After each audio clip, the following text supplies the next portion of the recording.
This is the Flightcast, a place where opinions aren't right or wrong, and where we can agree or disagree about movies, TV, and other assorted media because it's all subjective. My name is Ray. Thank you so much for joining me.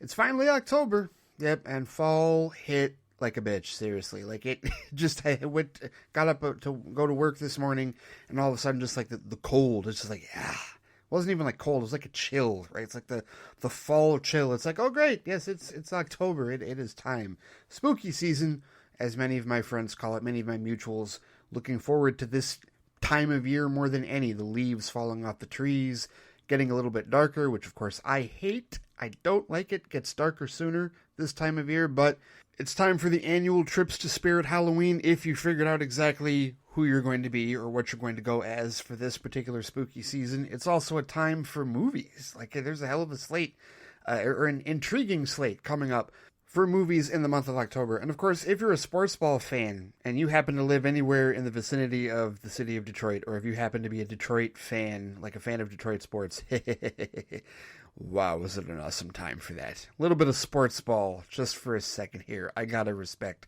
the Detroit Lions, who, once again, after so many years of toiling and suffering, are one of the best teams in the NFL. But more than that, the Detroit Tigers. Holy shit. Seriously, a team that at one point had a 0.2% chance of making the playoffs has now advanced all the way to the American League Divisional Series after going on a tear to make the playoffs as a wild card, and now they just swept the Houston Astros. Literally, not more than 2 hours ago, to be honest with you. Yeah, we're riding on cloud nine as far as Detroit sports fans are concerned. So yeah, had to mention a little bit of sports ball there for those of you who may be so inclined if you're sports fans. I know there's a few of you out there.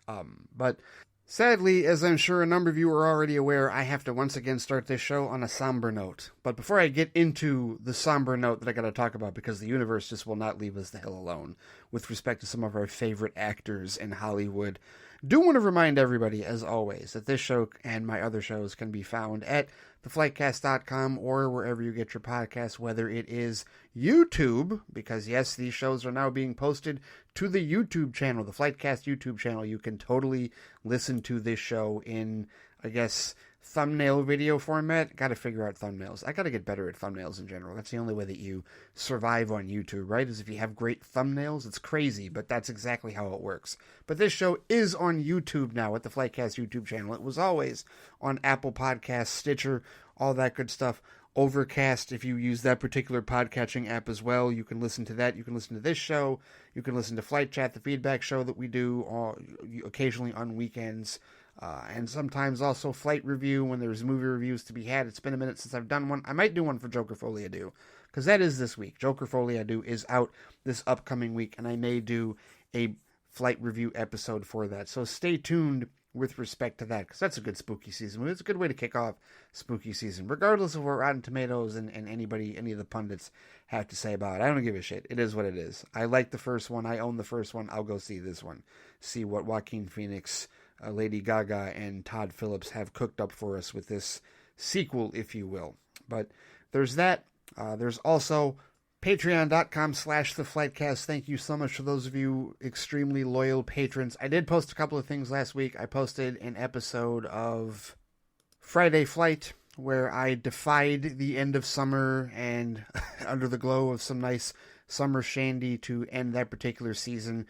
I talked a little bit about the Ballerinas trailer, some of these DC rumors, Batman getting a star on the Walk of Fame, and of course the passing of Dame Maggie Smith. Stay tuned for a new Friday Flight this upcoming weekend as well, talking about some more things, but there's that, plus other bonus content available at patreon.com/theflightcast. Thank you so much for those of you who are very loyal patrons, very loyal supporters to the Patreon for theflightcast.com. Alright, so like I said, unfortunately I have to begin this episode on a bit of a somber note again. You know, it's not like I didn't just do a somber episode of this show a couple of weeks back when James Earl Jones passed, and we were all mourning his death, if you will, at the age of 93. And then, like I just mentioned, I talked on Friday Flight last week about the passing of Dame Maggie Smith, because that happened last week as well. As if that wasn't enough, we had a couple more happen within the last couple of days. And I got to talk about the bigger one first, and then I'll talk about the other one afterwards, even though they kind of happened in reverse order. Although they actually didn't, to be honest with you. The big one that I got to talk about right now is the passing of actor John Amos. John Amos, a renowned character actor over the years. Most people probably know him as James from Good Times. I was never a huge Good Times fan, to be honest with you. I mean, I'd seen the show. Obviously, I'm aware of the show. Watched a couple of episodes of the show, but I wasn't a massive, like, big, huge fan of it. You know, like, I didn't like it. Norman Lear stuff, I'm not that big on Norman Lear stuff. I mean, I did watch a decent amount of it, like the Jeffersons, All in the Family, that kind of thing. But no, to me, really, John Amos, he was Cleo McDowell, like, first to me. Because remember, I saw Coming to America when I was like six and a half, somewhere around there. And so that was the first thing I saw him in. And as it turns out, apparently he had passed about a month ago. And I guess the family kept it secret, you know, just did not release it to the public. He was 84 years old. He actually died on August 21st, according to Google here. That's something else. I have to give some respect to the family for keeping it private because, you know, celebrities, I mean, it's not always our business. It certainly is not our business to dive into the private lives of these families and these people and everybody related to these celebrities, right? So, you know, I appreciate the privacy that the family had with respect to this, but by the same token, now that we know, it is definitely sad to mark his passing. I mean, great character actor, like I said, Cleo McDowell, the patriarch of the McDowell family, Lisa, and her sister Patrice, in Coming to America, and he, of course, had some great moments with Mr. James Earl Jones as well. Now that's doubly sad, right? Like yesterday, all day yesterday, when we found out about this, I saw nothing but Coming to America clips, specifically of the scenes with John Amos and James Earl Jones, and then also the picture, right? This is the other thing. The picture, like at the end of the movie, where Cleo is standing next to King Joffrey and the Queen, you know, so that's John Amos, James Earl Jones, and Madge Sinclair, who died a number of years ago. They're all gone. They're all gone. That's a movie that I grew up with. I hate this. I hate, like, when a movie that I grew up with, or, like, a thing that I grew up with, whether it's a movie or a show, whatever, the cast is, like, all gone, or, like, all the principals are gone. And that's not the case with Coming to America. But you know what it is the case with? The show that I really, really, really loved John Amos on, and that was The Mary Tyler Moore Show. And I don't know if I've told this story before, but, like, when I heard it, but John Amos a couple of years ago did an interview. And I forget who it was that he was talking to. But the thing is, in his career in the early 70s, he actually started on The Mary Tyler Moore Show. For people who don't know, The Mary Tyler Moore Show is like one of my comfort shows, seriously. Like, that is a show that I can just put on at any time just to feel good. It is like one of my favorite sitcoms of all time. And it holds up, right? For a show made in the early to mid 70s, it actually holds up because it's a very progressive show. There's a lot of things they deal with in that show, very progressive at the time, and, you know, still hold up as very important messages today with respect to women's lib and, you know, reproductive freedom and the glass ceiling and a lot of stuff going on with respect to, you know, the rights. And that was stuff that Mary Tyler Moore championed back in the day with respect to that show. And so John Amos, he played, you know, he wasn't like a regular character like the others were, but he was a recurring character. He was Gordy the Weatherman for the first 4 seasons of the show. And he would pop in every now and then and provide, quite honestly, color, because there weren't other black people on that show on a regular basis. Not that there were no black actors in that show, because there were certainly black guest stars that were on that show. But he was the recurring one, and he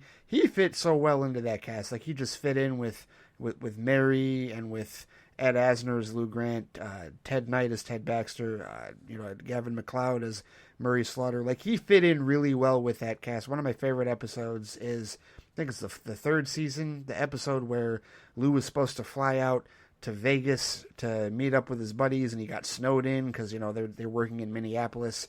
And so after he goes through his rant about how he hates the airports and he blamed Gordy the Weatherman for his snow closing down the airports, he stages a high-stakes poker game for them to all play, like, to make up for it. And Gordy was a part of that, and it turned into this whole thing where they found out Murray was a compulsive gambler and he lost a lot of money to Ted. And then there was this big double or nothing bet where he bet Ted that he was going to mispronounce the name on the air, Hideko Kawasaki. And Like, once he did, he cleared the bet, and it was all this amazing thing. But John Amos just fit really well into this cast. And I remember in this interview, he was talking about how initially at that point in time, like, they were talking about keeping him on the show. Like, they wanted to keep him on Mary Tyler Moore, but he had an opportunity to go to Good Times. He had an opportunity to play James on Good Times. And, you can't fault him for taking the opportunity, because that is definitely the character where he made his hay and his reputation, if you will. But he did say that in retrospect that the cast and crew and the atmosphere of Mary Tyler Moore was definitely more like, warmer and more inviting necessarily than what he dealt with on Good Times. And it was a different vibe, right? And of course, Good Times lasted for 5 seasons. They killed his character off in the middle of the show. I forget when, but that's the classic scene, the damn from Esther Roll, right? But like, he had just talked about it in retrospect about, what might have happened had he stayed on Mary Tyler Moore. And I'm one of those people that kind of wish he did, truthfully, because I really did like how he fit into that show and how he meshed well with that cast. And with it being like one of my comfort sitcoms, it just would have been cool to think of Gordy being a regular, like a recurring regular. And they actually did bring him back for an episode in the very last season of the show where, like, the episode was actually called Gordy the Conquering Hero, where he came back and he'd like become this big, huge national weatherman and big, huge personality, and he was making a ton of money, and he'd really taken off. And he came back to, say hi and hang with the old WJM crew. Everybody was happy for him except for Ted, of course, because Ted was, well, if you watch the show, you know what Ted Baxter was like. Hilarious show. Fantastic show. But yeah, those are like the two big things I know John Amos from. I know that some of the other bigger things people know him from, of course, he was in Roots. He played the adult Kunta Kinte in Roots, which is a miniseries that I've watched many, many years ago in high school. I actually watched it in class and, haven't really gone to revisit that one. That's really not something that, as a black person, you can just pop in on a happy day, right? And just, hey, I've had an awesome day. Things have gone really well for me at work. Let me throw in Roots. No, it's not something that you rewatch like that. One of these days, maybe, I don't know, if I'm feeling particularly angry about some shit going on in the world. I don't know. But he was big in that. And then, of course, people also know him from a character he played in The West Wing, Fitz, I guess, a general. I haven't watched The West Wing, but I know that he played a general. I've seen clips of him playing a general in The West Wing, and the clips that I saw, he did a hell of a job. Fantastic job. Outstanding character actor, like I said. The other big thing that I remember him from, he was one of the villains in Die Hard 2, which is kind of a twist because you're not meant to know that he's a villain, like when he shows up. But, I mean, Die Hard 2 is so old, and quite honestly, I still think it might be the worst of the Die Hard films. I know that's a controversial take, because plenty of people are like, wait a minute, Ray, what about Live Free or Die Hard, or A Good Day to Die Hard? Yeah, I will respectfully disagree with you. I think both of those movies are better than Die Hard 2. But I own all of them, so it doesn't really matter as far as I'm concerned. But either way, sad news, definitely, he will most certainly be missed. Definitely one of those great character actors, great black character actors over the years that is known for a number of things, truthfully, whether it is Coming to America, whether it is Good Times, or whether it's even Die Hard 2, or The West Wing, or Mary Tyler Moore Show, whatever it is. May he rest in peace. He definitely leaves behind an incredible legacy and fantastic work for sure. A great, great character actor. John Amos. May he rest in peace. So we found out about that yesterday, and of course, like I mentioned earlier last week, we found out about Dame Maggie Smith passing. In between that, we also found out that John Ashton died at the age of 76. If you don't know who John Ashton is, that's Sergeant Taggart from the Beverly Hills Cop movies, which it's crazy because he was just in the fourth one. He was just in Beverly Hills Cop Axel F. They got the band back together for the Netflix movie that I really liked. I really liked that movie. I think it's probably the second best movie in the franchise. I said that in my review on Patreon, because I did a full review of the movie, patreon.com/theflightcast. And I talked about how, like, the second movie is my favorite out of that series. And I think that the one they just did on Netflix, Axel F, is, like, right up there. It's the same type of action, same type of setting, same type of tone. And I really, really like that, to be honest with you. But they got everybody back together for the first time, right? Even when they did Beverly Hills Cop 3, they didn't get Taggart back to the end of the fold. They didn't get Paul Reiser back to play Jeffrey. They got Bronson Pinchot to come back to play Surge. But they didn't get everybody back, right? But this time they got everybody back. They got Judge Reinhold to be Rosewood. They brought Paul Reiser, good grief. They brought Paul Reiser back, and they brought John Ashton back. And he was in the movie for more than I thought. Like, the role that he played, he was essentially the Bogomil, right? He was, like, in charge. Like, he'd come out of retirement and was in charge of the police department. He was essentially Joseph Gordon-Levitt's boss in the movie. And, like, it was great to see him. Like, it was awesome to see him. But, you know, it was one of those cases where, like, you could tell, well, you know, the time hadn't necessarily been that kind to him. Maybe he didn't look all that great, but still, he looked like he'd aged, right? You know, and it's unfair, especially when you're stacking it up against Eddie Murphy, who is, like, relatively ageless. Like, he's starting to show some age, but, like, dude is in his, like, mid to late 60s and still looks really good. Truthfully, he looks healthy for sure. And Judge Reinhold, he's aged, but still he's looking all right. And so is Paul Reiser. Like, everybody looked okay, truthfully, but John Ashton, he looked like, it might be a little worse for wear. And so I guess it's not a surprise that he'd been dealing with cancer, that he'd been dealing, you know, with all that. F cancer, by the way. F cancer. Seriously. Hate it. Horrible scourge. Terrible. Why the hell haven't we found a cure for it yet? For all of it, seriously. Ugh. But yeah, that news came down a couple of days before finding out that John Amos had passed. So yeah, the universe needs to knock it off. Seriously, can the universe just back off, right? The Hollywood Reporter for like the last week has been posting largely obituaries and like eulogies and death notices. And not just for these three actors, right? You know, Dame Maggie Smith, John Ashton, and John Amos, but also for like, you know, VFX artists or like longtime editors, so-and-so. Like, when I see a name now, when a Hollywood Reporter post comes up on Threads and I see a name, you know, so-and-so, longtime editor of this or longtime creator of that, great, another death notice. There have been so many death notices. It prompted me to post about it yesterday and go, you know, look, dear Hollywood Reporter, you've been posting way too many eulogies and like obituaries lately. You are muted until further notice, because I'm sick of that. That's negative. I mean, that's depressing, and I get it. You know, I'm shooting the messenger technically because all they're doing is just reporting on what happened. But damn, come on, what the hell, Universe, Hollywood Reporter? We don't need all that all at once. It's just too much of that shit happening at once. Too much of it. Come on, you know, I realize that the shit's supposed to happen in threes, but no, that's just rough, right? We're in the middle of still mourning the death of Professor McGonagall, right? And then you take Sergeant Taggart away from us. And then you take James from Good Time, or Gordy from the Mary Tyler Moore Show. You take him away from it? No. Tired of it. Absolutely tired of it. It's never a good thing. It's never awesome. It's never a happy occasion. But too much at one time, damn it. Come on, universe. Knock that shit off. Ugh.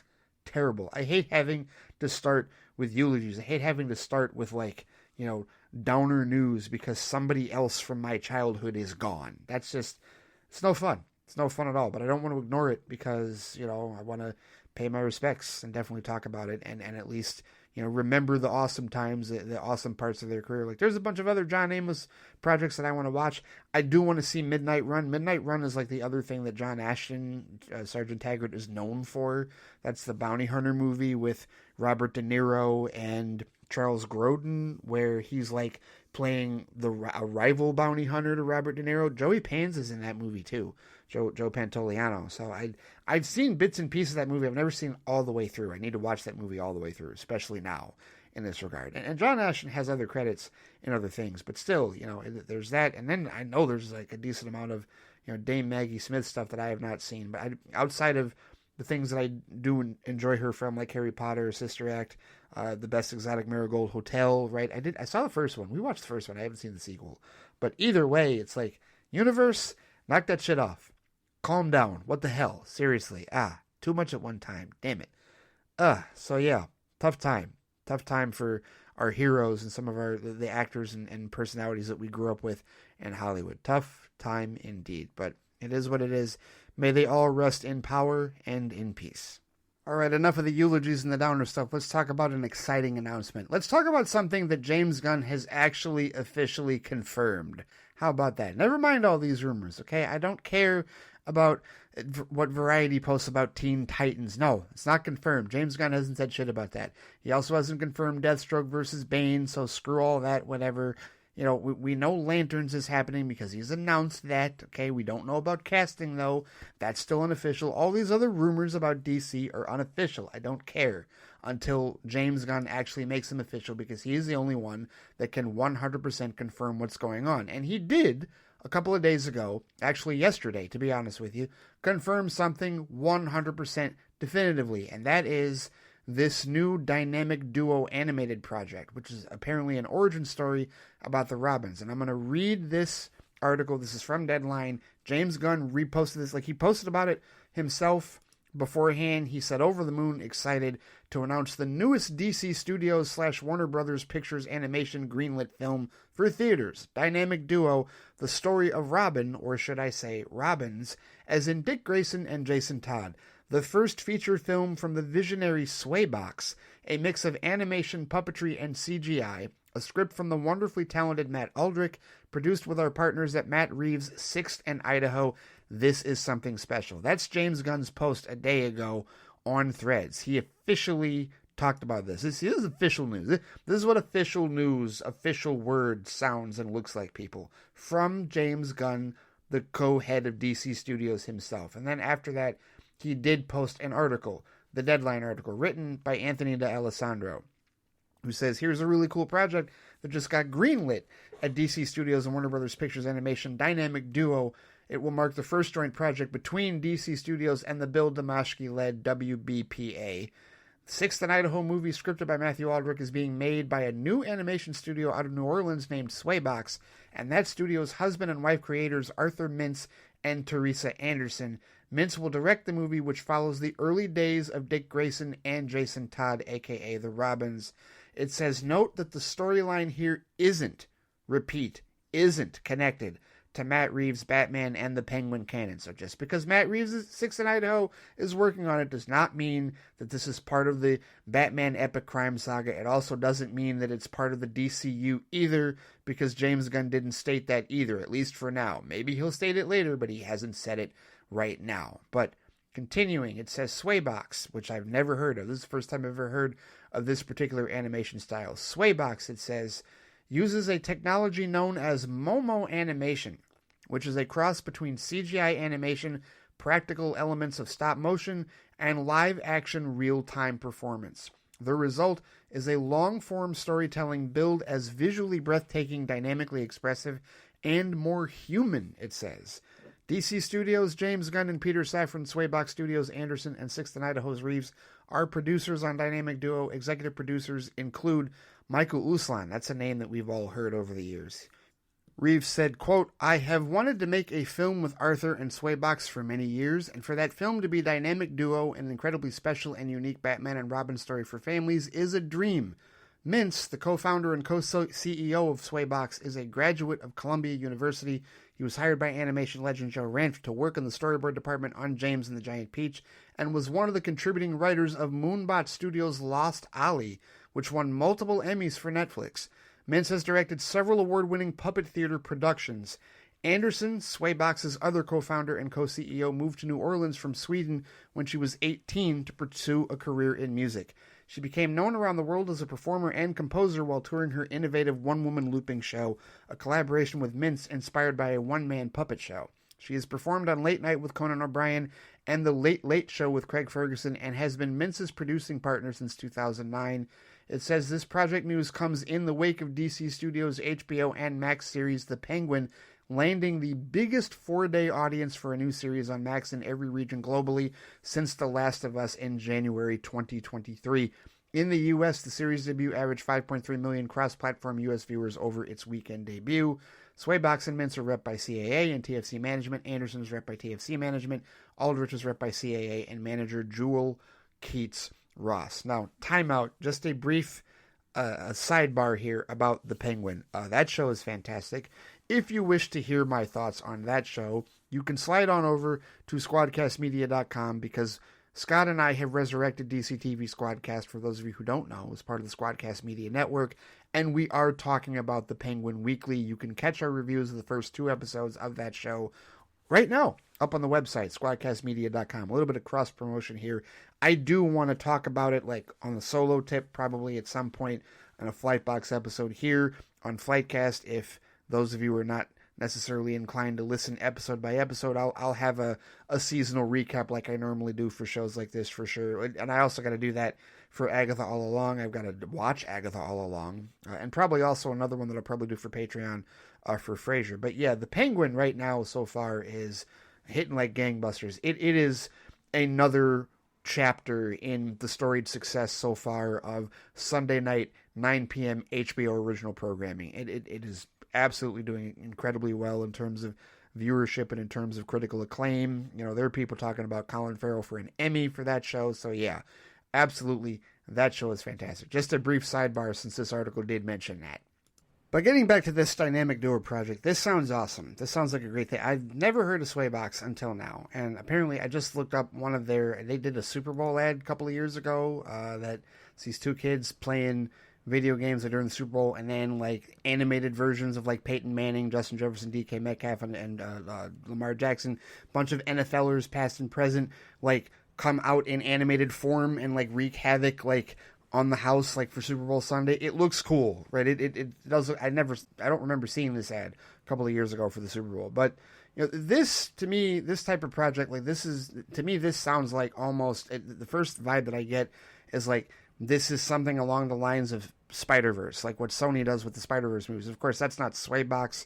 I forget what the animation style for that is called, but just an animated, like, family project that isn't connected to any of the other existing universes necessarily, that can be a family-friendly project, right? You know, maybe, you know, I know that we talk all the time about how, hey, these comic book movies should be accessible for the family because you want the biggest audience possible for the biggest amount of success. Well, that's all fine and dandy, but you know that you still have little kids. You can't necessarily take them to every MCU movie. No, you can't. If you're saying that you can, well, that's a whole other discussion to talk about with respect to whether or not you think a child would be okay watching Thanos ghost everybody in Infinity War or something to that effect, right?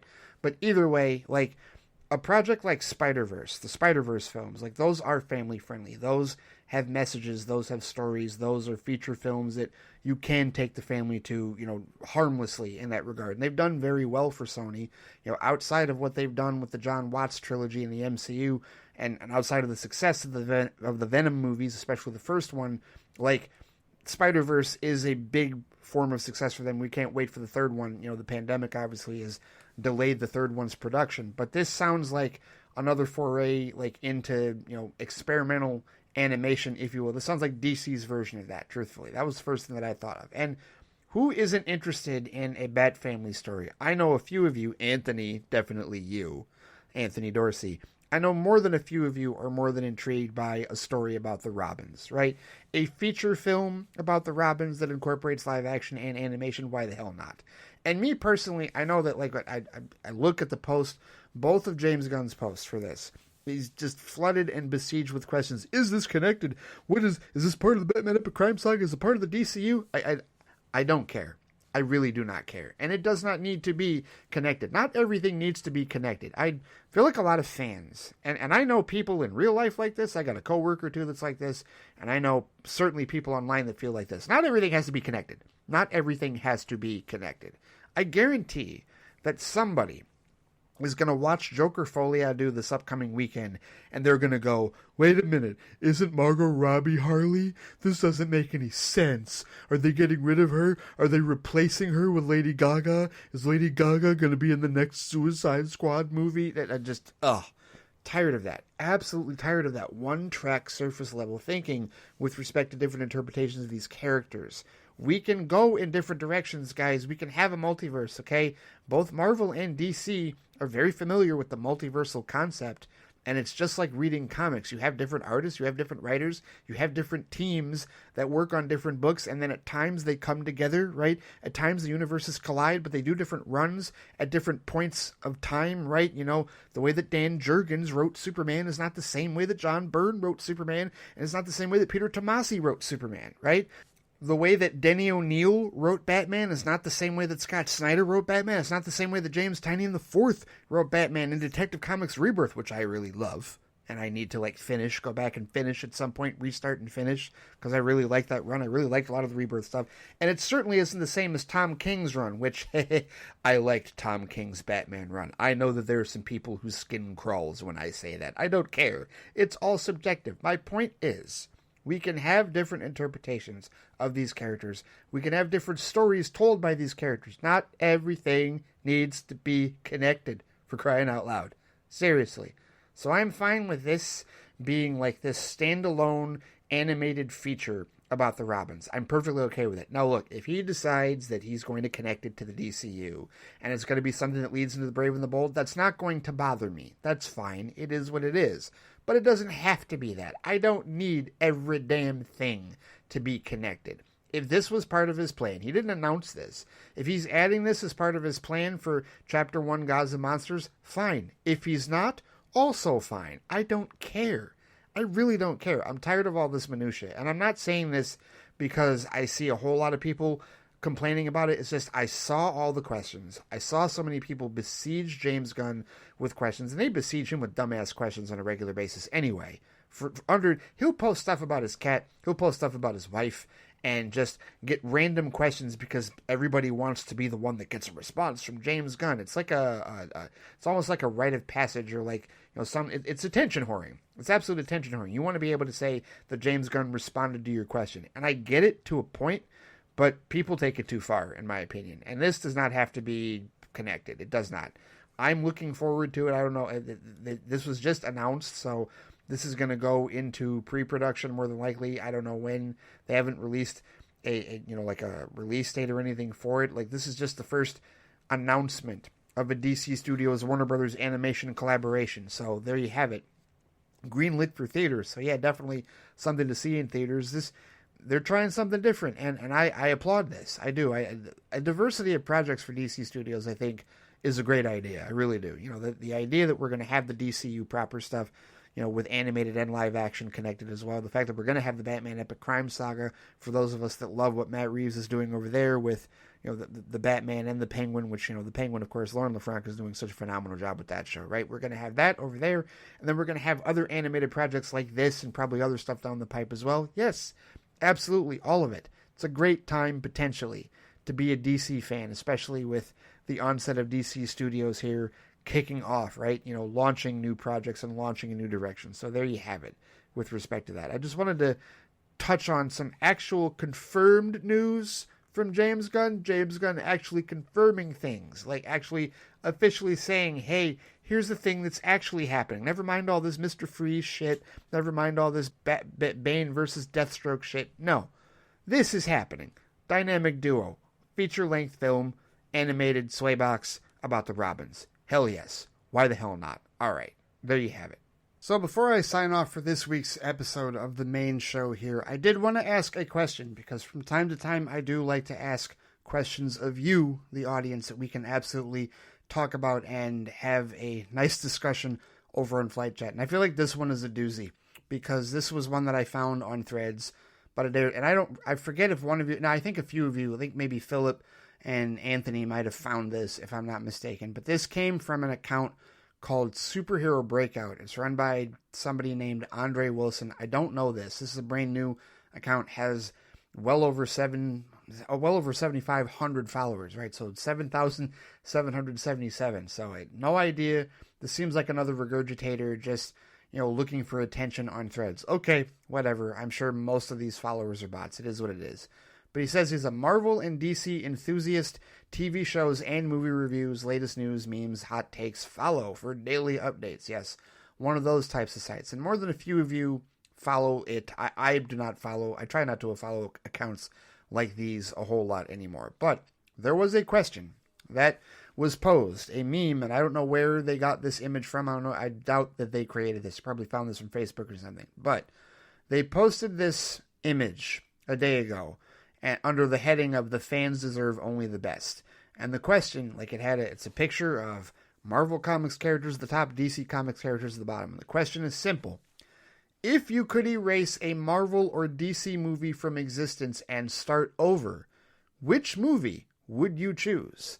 Now, I posted a response to this, and I've gotten a few bites from trolls with respect to this, but this hasn't really gotten a whole lot of attention, to be honest with you. Not a ton of answers, although I have seen a few answers. I've seen more than a few people say The Flash. I want to say Brooklyn Batman said The Flash, if I'm not mistaken. And to me, I understand that answer, but I also don't necessarily think that's a fair answer because we didn't get the Flash movie that was originally intended. And you want to talk about a movie that was mangled and tossed aside and rewritten and redone and, all a smattering of directors that were assigned to it. They went through 4 different directors before they finally settled on Andy Muschietti, for the vision that we ended up getting last year, right? But the movie that we got, the story that we got, the plotline that we got was not the original intent for the movie that was originally slated to release in March of 2018. So I don't know how fair it is to say that movie because, no, it didn't reset anything, right? Like, it's supposed to, whatever James Gunn said, it doesn't matter because we're getting the essentially the harder reboot, if you will, with the DCU. Yes, the whole multiversal thing from The Flash does set that up, but the only people that care about that are fans.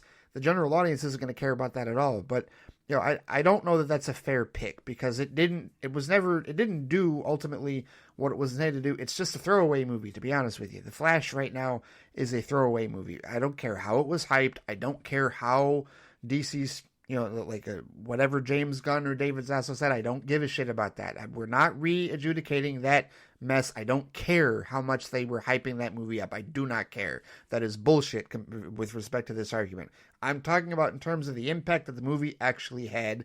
I don't think it did anything to warrant, hey, get rid of that movie and start over. I guess the concern is, well, no, there's not going to be another Flash movie for like 10 years. I disagree with that. And I forget if that's exactly what Brooklyn Batman said, but I very much disagree with that.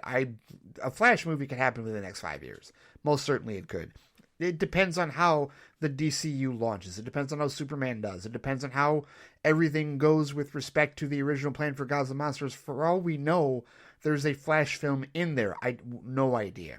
But I don't think that James Gunn is crafting his plans solely based off of avoiding things in the DCEU. I don't think that that's what he's doing. So, no, I do not believe that The Flash doing what it did last year is just this harbinger of, avoid The Flash. No, I don't think James Gunn is that stupid or basic. I don't.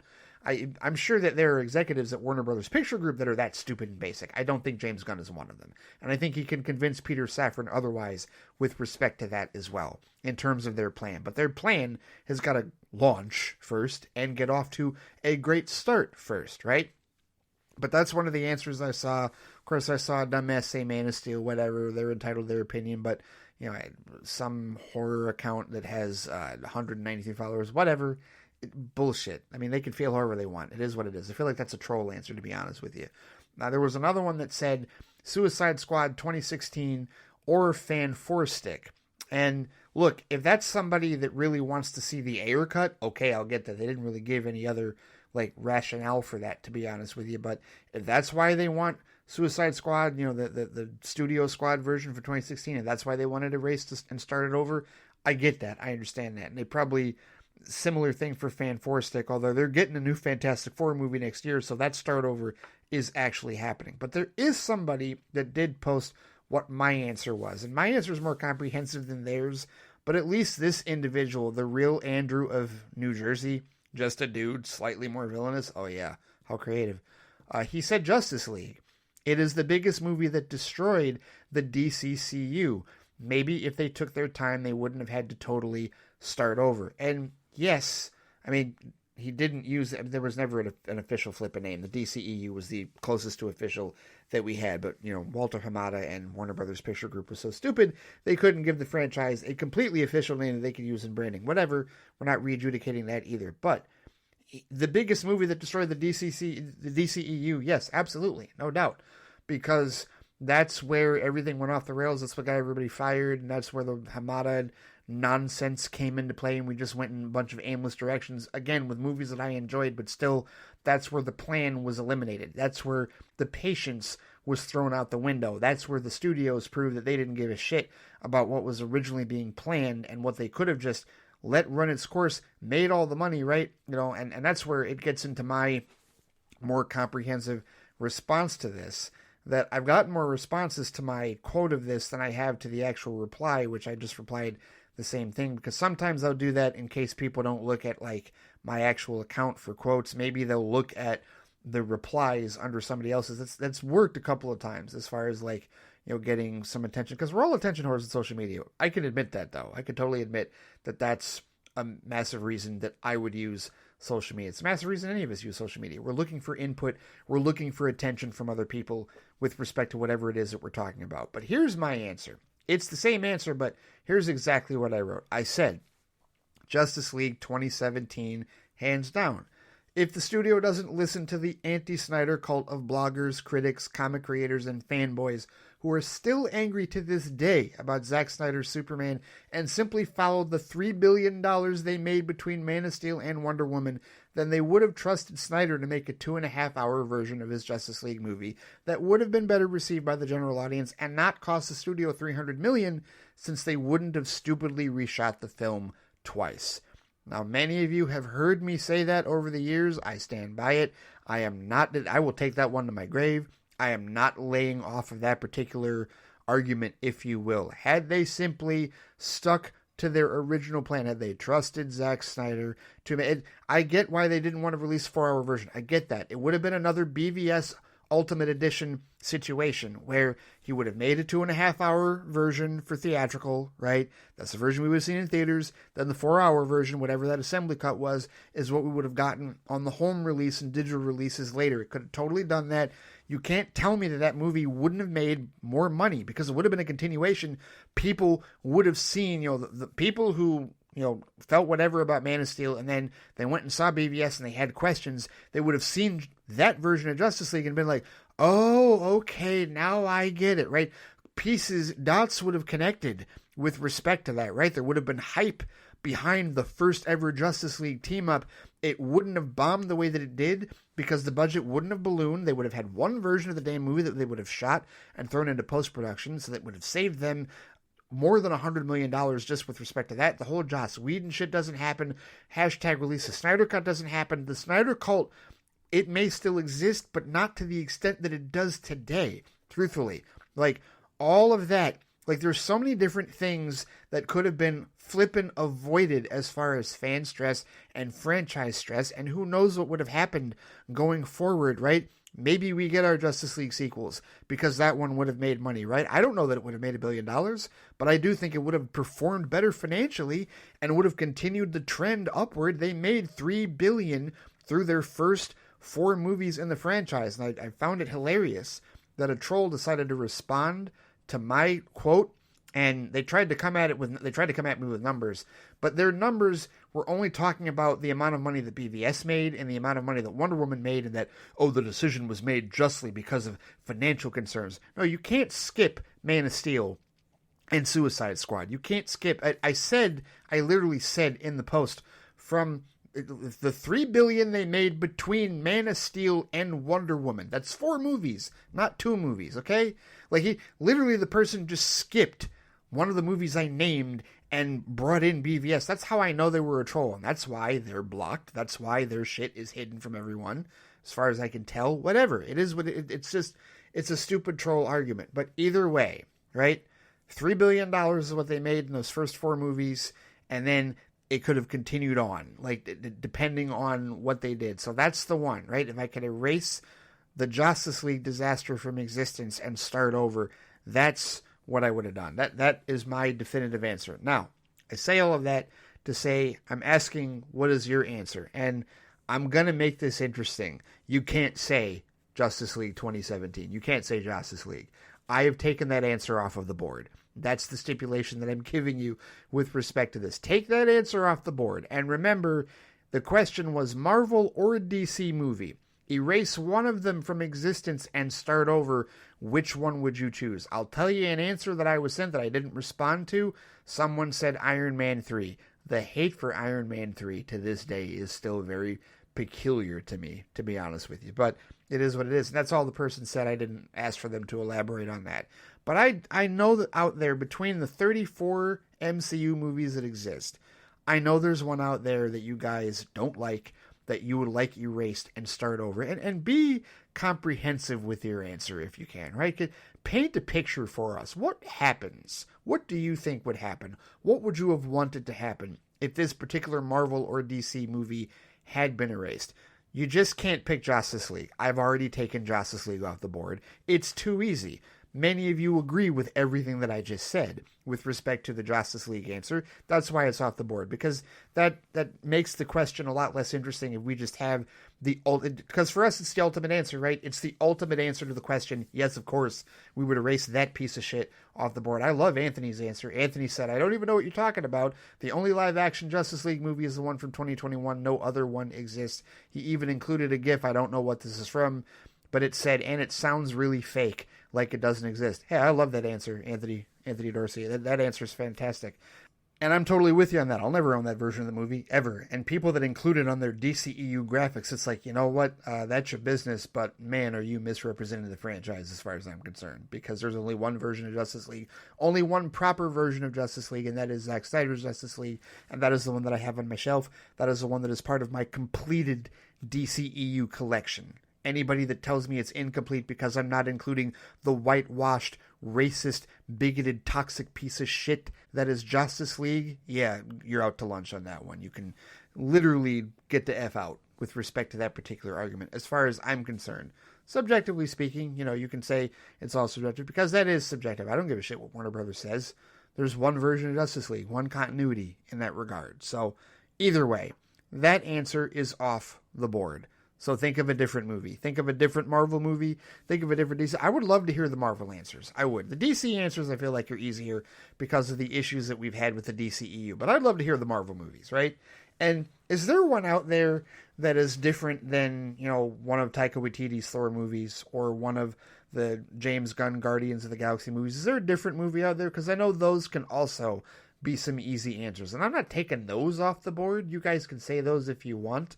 But I'm just curious if any of you were thinking of anything different. Anything else. You know what? It doesn't have to be MCU. Doesn't have to be DCEU. It could be Fox Marvel. It could be the Sony Universal Marvel characters, whatever it is, right? Any of these comic book movie franchises. Pick one. A Marvel or DC movie. It didn't say franchise. It just said if you could erase a Marvel or DC movie from existence and start over, which movie would you choose? I am very curious to hear some of your answers, and I hope that you take this question to heart and that we have a grand old time talking about this in the next episode of Flight Chat. Anthony, Phil, Brooklyn Batman, Stu, I want to hear your answer. I definitely would. And all of you, I want to hear your answers to this particular question. I think this is a juicy question. I think this is a very intriguing question if we take Justice League off the board. Again, Justice League not on the board. Can't answer that. That is not I have taken that answer off the board. I have given the answer that most of us agree with respect to that. Think of a different one, please. Please think of a different one, nicely. For Marvel or DC, as far as that question goes, I would love to hear those answers. So that is my question that I bequeath to you this particular week. I would love to talk about this. This could be a very intriguing discussion. I want to hear some of these answers, right? And this isn't negativity. This isn't being negative. This is just talking about hypothetically the landscape of how things would change depending on what movie that you decide to choose, right? I'm not saying, oh, this movie's trash, we're going to ditch this movie, we're going to talk about that. Obviously, the Justice League situation is very different in terms of trashing that particular film, because it's a film born out of toxicity and negativity, right? Are there other films like that within Marvel and DC that do the same things that you would like to be erased from existence? We're not just talking about something that you don't like, okay? So, Anthony, you could say Age of Ultron if you wanted. I suppose you could. Maybe. But I feel like you have other reasons outside of just you didn't like the film with respect to why you might want that one erased. If that's even your pick. Might not be your pick. Might be something else entirely. I want to hear some surprise picks, if there are some. I don't know. I would love to hear that. I think this is an intriguing and fascinating, open-minded discussion that we can have about, potentially the what-ifs. If you pick a movie that you think could be erased from Marvel or DC, and how would it change things? And again, it does not have to be MCU. It does not have to be DCEU. It could be something from Fox Marvel. It could be one of the standalone Marvel or DC movies from back in the day, because you think, hey, if this movie was erased, then this trajectory changes and maybe the MCU doesn't happen, or maybe the MCU happens differently, or maybe DC does things differently, this and that, whatever. I would love to hear these answers. I think this could be a really intriguing discussion. So that is my question to all of you for this week. Let's rap about it on Flight Chat. I cannot wait to hear your answers to this. Thank you so much for that in advance. And that will do it for this particular episode of the Flightcast. Thank you so much for listening. Thank you so much for supporting theflightcast.com. Just as a reminder, this upcoming weekend, I think I'm going to go see Joker Folie à Deux and probably do a flight review on that and post that at some point this upcoming weekend. Spoiler alert, I don't expect it to be a box office darling. I really don't. The first one was a flash in the pan as far as like a lightning rod event. There was so much other controversy surrounding it. That's what made it $1 billion. I don't expect this one to come any close to that, and it doesn't need to. And no, I'll just go ahead and get this out of the way. It's not going to make any difference with respect to what James Gunn and Peter Safran are doing with the DCU. So, John, don't ask that question, because we've already adjudicated that one. That's not going to, no, it's not going to have any effect with respect to that. We will see what happens with Creature Commandos and Superman and Peacemaker Season 2 going forward when the DCU actually launches. But Joker Folie à Deux, no, I don't expect this to have any impact whatsoever on the DCU. And I'm sure that's something that people would debate, but no, they're fine with respect to that. And I know it's not having an effect on Matt Reeves and the Batman Epic Crime Saga, because that's doing quite well, to be honest with you at this point.